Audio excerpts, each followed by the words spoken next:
most people think of blues playing, they're thinking pentatonics, not chromatic lines. Jazz, sure. But blues? Well, why not?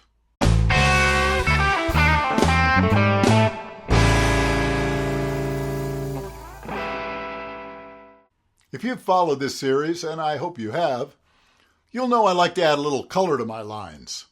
And that's done by playing notes outside the scales of the key in which we're working, which is the very definition of chromaticism. Now today I'm going to show you some very simple chromatic lines I tend to use on occasion to spice things up a bit. Now if you don't overdo it, this type of thing can add color without sounding like you're moving into an entirely different genre. Now before we get started, I realize a lot of you may be new to this series, so it's probably time to point out, as I did in the beginning, that I'm no guitar teacher. I'm a guitar player with decades of experience on stages large and small, but other than a few lessons when I was 12, I didn't learn formally, and I don't consider myself qualified to teach formally. What I try to do in this series is simply share some of what I've picked up over the years, and pass it on to those of you who are interested. Okay, with that out of the way, let's play a little.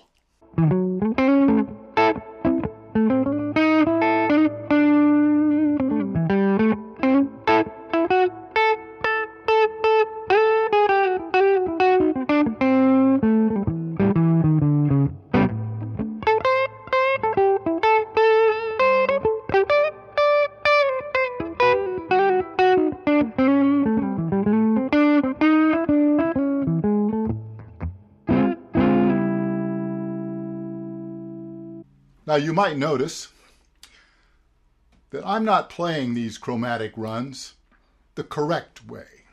The correct way would be to use your little finger, your pinky.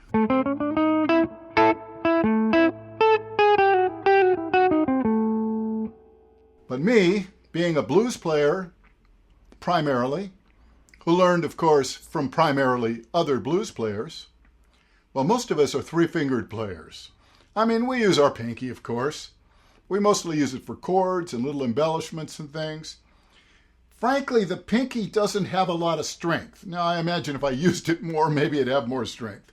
But in any case, we generally like to be able to dig in a bit. So rather than going with the pinky and running down, I tend to use the third finger and slide. And the same thing going up. So in blues, we can throw in chromatic riffs. I mean, it's nice to play, the basic pentatonic stuff. I mean, some of my biggest influences did exactly that. Albert King, Otis Rush, people like that, they rarely strayed from those notes. But I like to throw a few notes in there to give it a little color from time to time. It's something I've picked up over the years. And some little chromatic runs can be very useful. It can be a nice way to break things up. For instance, this one you'll see me use a lot. And that's a great way to get to the 4 chord. So you're on the 1, we're in A, of course.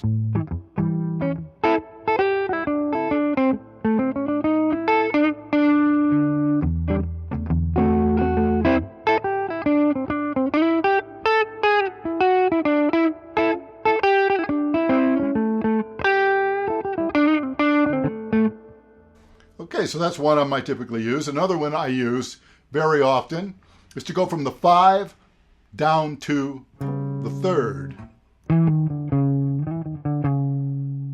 And of course you can go crazy with this. I mean, you could...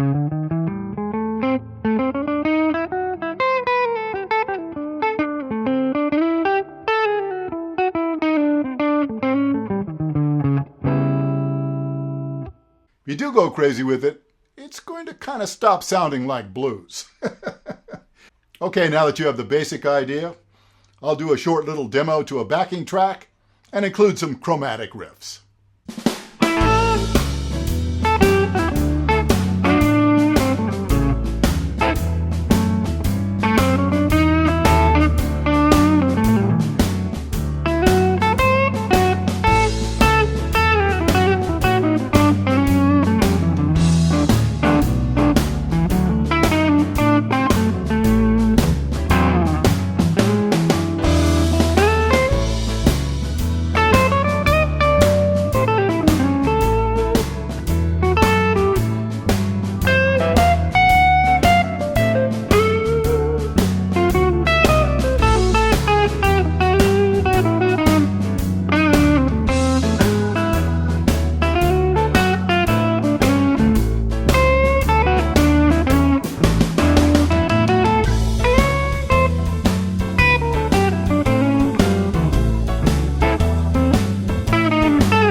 hope you're enjoying this series.